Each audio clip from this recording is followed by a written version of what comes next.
4월 14일 쉴만한 물가교회 온라인 새벽 예배에 오신 여러분들을 주님의 이름으로 환영합니다. 오늘 우리들은 이사야서 39장 3절에서 8절의 말씀을 근거해서 히스기야의 연약함이 우리들의 모습입니다 라는 제목을 가지고 함께 하나님의 말씀을 생각해 보겠습니다. 히스기야 왕은 하나님 앞에서 기도하는 사람이었습니다. 히스기야 왕이 30대 후반에 이사야 선지자를 통하여 죽음을 통보받았을 때에 그들은 여호와 하나님을 간절히 붙잡고 기도했습니다. 그 결과 히스기야의 기도는 하나님의 마음을 움직였고 15년이라고는 삶을 연장받는 은혜를 받았습니다. 그러나 히스기야 왕이 매번 하나님께 기도하며 나아간 것은 아닙니다.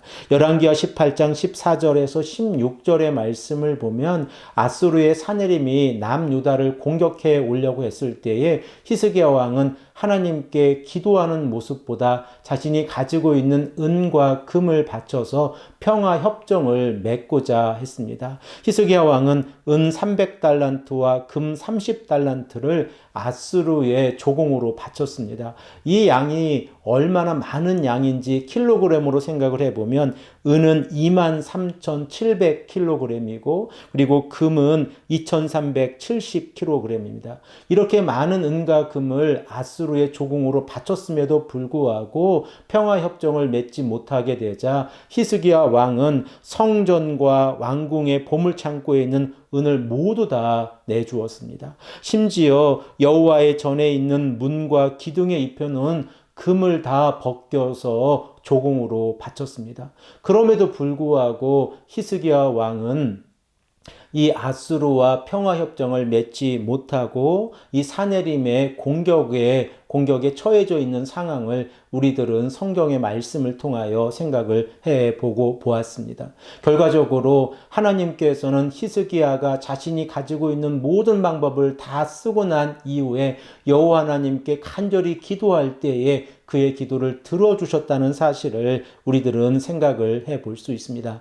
더 나아가서 우리가 바벨론과 관련돼서 히스기야가 자랑했던 은과 금 그리고 무기고의 이 상황을 생각을 해보면 결과적으로 하나님을 자랑하는 것이 아니라 자신이 가지고 있는 은과 금을 자랑했는데 히스기야 왕은 자신이 자랑한 은과 금을 아수르의 조공으로 다 바쳤다는 사실을 깨닫게 되어집니다. 그래서 오늘 본문 말씀 3절에서 4절의 말씀을 보면 바벨론의 사신단이 왔을 때에 무엇을 보여주었는지 이사야 선지자가 히스기야 왕에게 질문하는 내용이 기록되어져 있습니다. 우리 다 함께 이 말씀을 읽겠습니다.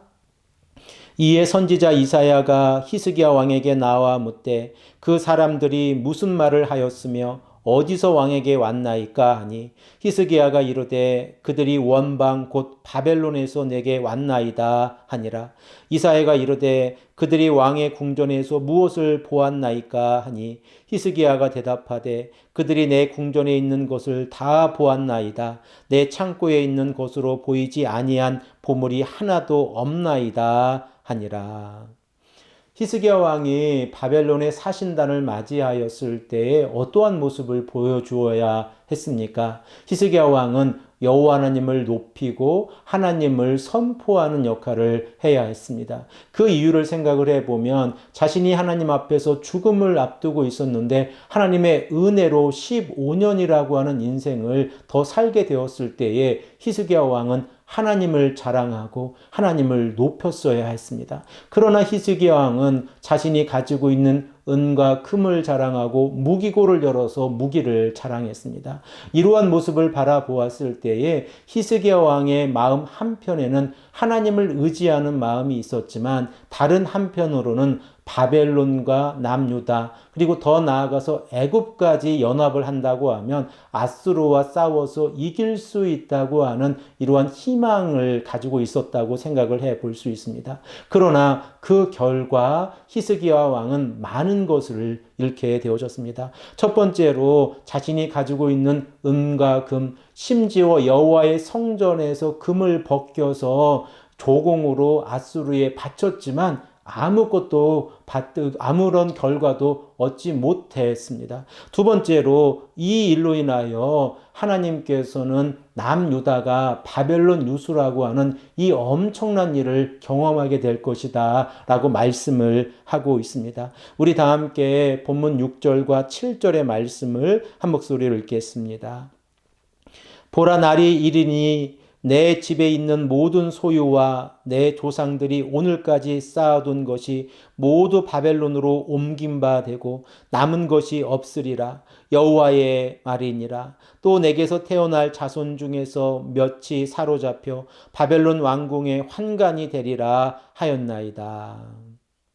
지금 이사야 선지자가 하나님의 메시지를 전하고 있는데 그 내용이 무엇입니까? 히스기야가 하나님 앞에서 하나님을 높이고 그리고 하나님을 선포하지 아니하고 자신의 은과 금, 무기고를 자랑했을 때 그 결과에 의해서 이 남유다의 백성들 가운데에서 후손들이 바벨론 유수라고 하는 이 엄청난 일을 경험하게 될 것이라고 하는 예언의 메시지가 기록이 되어져 있습니다. 그러므로 이 예언의 메시지를 들은 히스기야 왕은 어떠한 모습으로 나아가야 합니까? 자신의 옷을 찢고 베옷을 입고 여호와 하나님께 나아가 회개하는 모습으로 나아가야 합니다. 그러나 우리가 이사야서 39장 8절에서 만나고 있는 히스기야 왕의 모습은 전혀 다른 모습이라는 것을 우리들은 깨닫게 되어집니다. 우리 다 함께 본문 8절의 말씀을 읽겠습니다.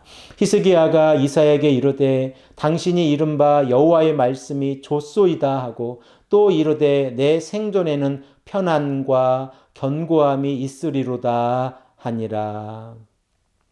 지금 히스기야가 얼마나 하나님 앞에서 무례하게 행동을 하고 있습니까? 결과적으로 자신이 살아가고 있는 이 시간에는 편안과 견고함이 있을 테니 이 이사야 선지자를 통하여 선포되어지는 바벨론 유수가 자신에게는 걱정거리가 전혀 되지 아니합니다 라고 이사야 선지자에게 이야기를 하고 있는 것입니다. 그 결과 남유다의 백성들 가운데에서 바벨론 유수라고 하는 이 엄청난 일을 경험하게 되어집니다.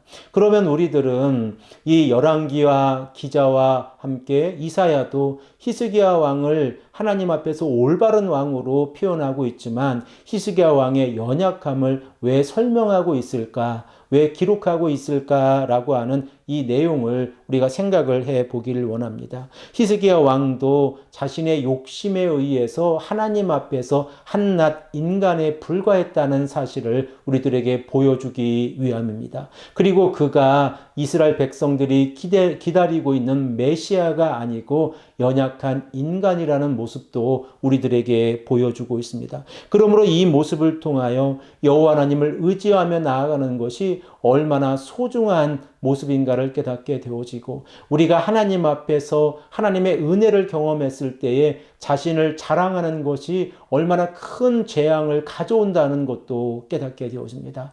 우리들의 모습 가운데에는 어떠한 모습이 있습니까? 그리고 우리가 하나님의 은혜를 입었다고 하면 그 시간에 어떠한 모습으로 하나님께 나아가야 합니까? 오직 여호와 하나님을 높이고 하나님을 찬양하는 모습으로 나아가야 합니다. 그리고 이러한 모습 가운데에서 자신을 높이거나 자랑하는 모습이 있다고 하면 그 일로 인하여 아주 큰 대가를 얻게 되어진다는 사실을 우리들은 깨닫게 되어집니다. 사랑하는 성도 여러분, 이 아침에 우리가 간절히 기도할 때에 하나님께서 히스기야 왕의 연약함을 통하여 우리에게 말씀하고 계신 내용이 무엇인가를 다시 한번 깨닫고 오직 겸손히 하나님만을 의지하는 귀하고 복된 성도님들이 되시기를 간절히 축복합니다. 함께 기도하겠습니다.